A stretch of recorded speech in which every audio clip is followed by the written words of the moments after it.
Here. It's a Saturday evening here in Georgia, and this is a stealth story reading. Sitting around bored and decided I wanted to read a story. Um, this story is called Bigger, and it's one of the first stories I ever wrote that was actually based on my experiences growing up. If you're from the Columbus area, you're probably familiar with an area called Uchee Creek. It's like in the Alabama side because Columbus is right on the border of Alabama and Georgia. And Uchee Creek actually splits up into Big Uchee Creek and Little Uchee Creek. My father was from Seal, Alabama, and that area was a place where they used to go swimming when they were young back in the day. And my experience with talking to him about this area and some of my personal experiences actually going fishing there and hanging out with friends of mine and stuff like that kind of were the catalyst for this story. So I'm going to read it. I know I'm probably going to be here by myself. My comments section may not be working because it wasn't working in the past. So if you're posting any comments and stuff like that, I probably won't see them. But that'll make things go faster. So here is my story, Bigger. Zeke leaped off the front porch of the shotgun shack, almost landing on the hound dog and scattering the chickens rooting around the persimmon tree. His back burned when Papa's strap hit him. Zeke darted across the freshly plowed snap bean field and plunged into the pines, ignoring the briars cutting into his bare arms. "Bring your butt back here, boy," Papa shouted. "Running just going to make it worse." Zeke didn't slow down. He wasn't going to let Papa beat him anymore. He wasn't his real Papa anyway. His Papa, his daddy, died working for the railroad 5 years ago. His daddy was a good church-going man that treated him and Mama like Sunday morning. Daddy was a big, dark-skinned man with skin like glass and a smile that shamed the sun. Zeke ran up the hill and down to Little Uchee Creek. He waded across the muddy trickle, then kept going until he reached the Big Uchee. There he finally halted, leaning against a big mulberry tree tilting over the bank. He gasped for breath, tears creasing his face. "I wish I was bigger," he panted. He eased down, his legs dangling over the bank. "Mama wouldn't need no man. I could plow the field and chop the wood. I could feed the mule and the chickens." The mulberry's bark was rough and soothing against his back. He wished he had his cane pole and some worms.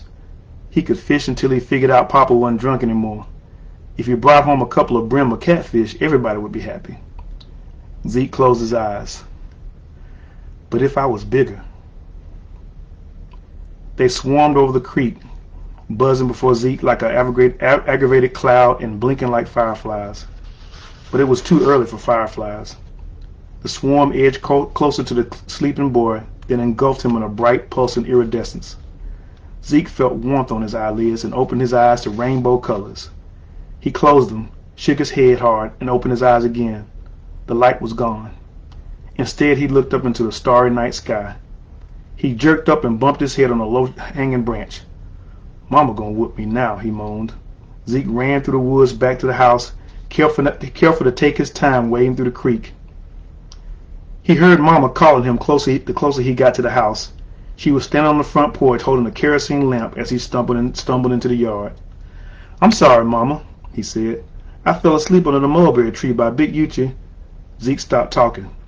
Mama was looking at him, her mouth hanging open and her eyes as wide as saucers. Just then Papa pushed the screen door aside so hard it slammed against the wall.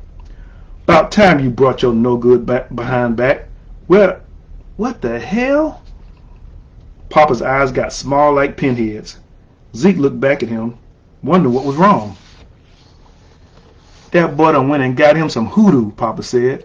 He rolled up his sleeves, a mean smile coming to his face. "Well, I ain't scared of no hoodoo," he said as he swaggered down the steps. "I'll whip his ass no matter how big he is." Zeke scratched his head as Papa stomped down the stairs, his fist balled up. What was he talking about being big? Then Papa was standing right in his face and he understood. He and Papa were face to face. He wasn't looking up at Papa. He was looking at him. Then a big bright light blinded him and his mouth started hurting real bad.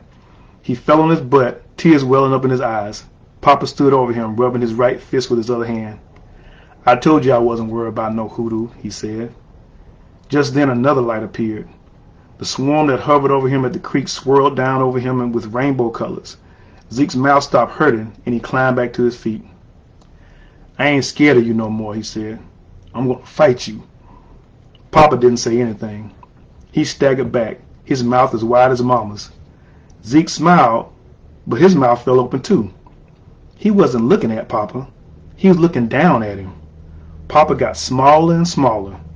Pretty soon Zeke could see the top of the house. One of the swirling lights broke from the rest and landed on Zeke's big nose. It wasn't a light, and it wasn't a bug. It was a little naked person with wings like rainbow and curly hair on his head like him. It grinned at him, jumped off his nose, and flew back into the swirl. Zeke looked down and saw Papa running from the house. He hunched low, watching Papa scurrying down the hallway to the back door. He reached into the house, his hand barely fitting through the door. He grabbed Papa by the leg and dragged him onto the porch. Once he got him outside, he wrapped his hand around him and stared him in the face. "Who's gonna whoop who?" Zeke said. Papa started shivering like he was cold, and Zeke felt something warm in his hand. "You peed on me," he shouted. Zeke tossed Papa into the trees and wiped his soiled hand on his pants. He heard branches breaking as Papa fell to the ground behind the house. The little flying people swarmed around Zeke again. The roof came closer and closer until he couldn't see it anymore. He stood before the house, looking up at the front porch as he always did. He wasn't Big Zeke anymore. Mama crept up to him like a child trying to scare a cat. "Baby, what you done got yourself into?" she said. "Nothing, Mama. These little naked people made me big so I could beat up Papa. Now we ain't got to worry about him anymore." Rainbow lights danced around his head. Mama grabbed Zeke around the shoulders and rushed him into the house, slamming the door behind them. She dragged him into the bathroom, took off his dirty clothes, and bathed him like she was trying to wash the hoodoo out of him. "It's all right, Mama," Zeke said. "We all right, Mama." Mama dried him off, put on his sleeping clothes, and put him to bed. "Good night, Mama," he whispered. Mama looked at him with love and fear in her eyes. "Don't be scared," he said as he drifted to sleep. "We gonna be all right now." Zeke and Mama got on all right, just like he said. They tended the farm on their own. Zeke discovered that he didn't need to be big to do most of the chores, but when he did, the little naked flying people would show up and shine their colors on him. At first, Mama would run in the house when they came, but gradually she would just sit and watch as they made Zeke bigger. One hot summer night, Zeke and Mama sat on the front porch drinking tea. The hound dogs slept by their feet, and a cool breeze blew in from the creek. Fireflies flitted under the oak, the old tree's canopy thick with leaves. Just then the flying folks came in with the breeze. They mixed with the fireflies, dancing around the bugs. "Them must be angels," Mama said. "Tiny angels sent to help us out." Zeke never thought about that before. He hoped Mama was right.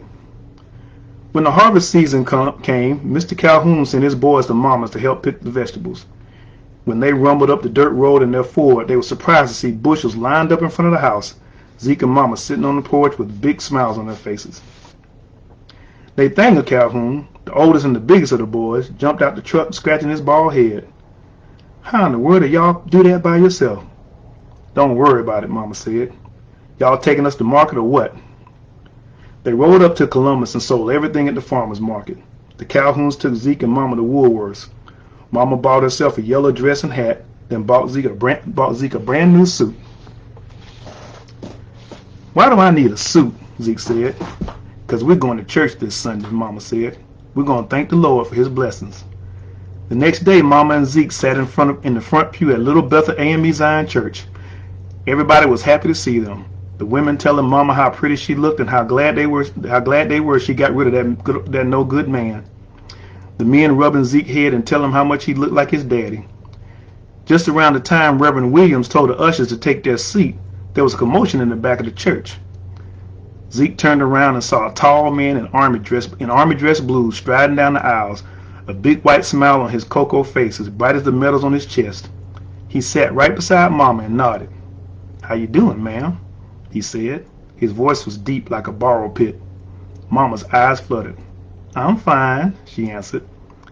The army man looked at Zeke and smiled. "How you doing, son?" Zeke couldn't help but smile back.